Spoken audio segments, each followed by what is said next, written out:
টাঙ্গাইলের নাগরপুরে উপজেলার ভাদ্রা ইউনিয়নের বীর মুক্তিযোদ্ধা মোহাম্মদ আলম মিয়ার ছেলে রাজীবকে নির্মমভাবে হত্যা ও সলিমাবাদ ইউনিয়নের বীর মুক্তিযোদ্ধা শাহ আলমের ছেলে মোহাম্মদ তানবীর হোসেন তান্নাকে হত্যার উদ্দেশ্যে পঙ্গু করার প্রতিবাদ ও সংশ্লিষ্ট দোষীদের দৃষ্টান্তমূলক শাস্তির দাবিতে বিক্ষোভ মিছিল ও মানববন্ধন পালিত হয়েছে।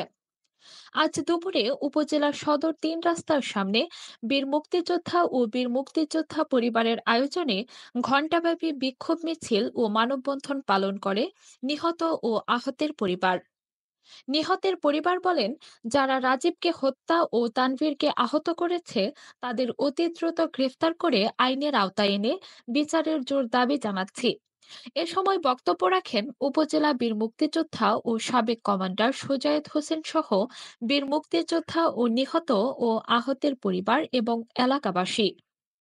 গত ৩রা মে ভাদ্রা ইউনিয়নে পং ভাদ্রা গ্রামে গাছের পড়া বেল নেয়াকে কেন্দ্র করে প্রতিপক্ষের হামলায় স্বেচ্ছাসেবক লীগ নেতা মোহাম্মদ রাজীব আলম রাজীবকে কুপিয়ে হত্যা করা হয়।